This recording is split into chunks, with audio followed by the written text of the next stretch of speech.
Ben voilà, je suis à Londres aujourd'hui, je suis avec mon collègue et ami Hubert Julien Laferrière et nous avons passé 2 jours à Londres sur la première assemblée interparlementaire antarctique. Alors vous vous demandez pourquoi s'intéresser à l'Antarctique. D'abord, c'est une passion personnelle. Cette casquette-là, je l'ai achetée en voilier sur la seule boutique du continent antarctique, qui est un petit bureau de poste de Port Lockroy. Je suis allé voir un peu ce qu'était l'état de ce continent, mais c'est surtout un enjeu climatique très important. Des parlementaires de 16 pays du traité, qui est un traité de 59, qui fait de ce continent un continent réservé pour la nature et pour la recherche.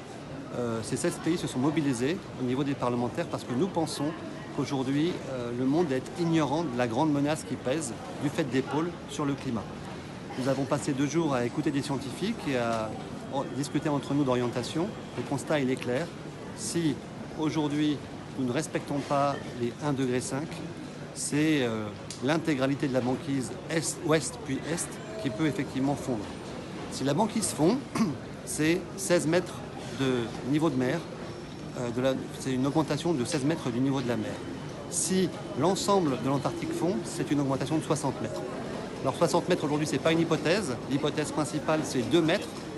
2 mètres d'augmentation du niveau de la mer d'ici la fin du siècle, c'est déjà extrêmement important.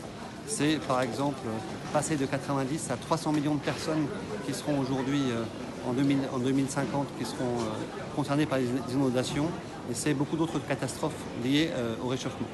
Aujourd'hui, l'océan Arctique, l'océan Antarctique, l'océan Austral sont les principaux capteurs de chaleur au niveau de l'atmosphère.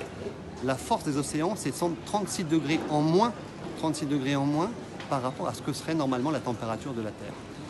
On a donc décidé de se mobiliser pour cette première conférence et nous avons adopté une déclaration qui enjoint les gouvernements à accentuer leur dynamique sur le traité antarctique et sur ses annexes sur l'environnement, annexes sur la pêche et la biologie marine.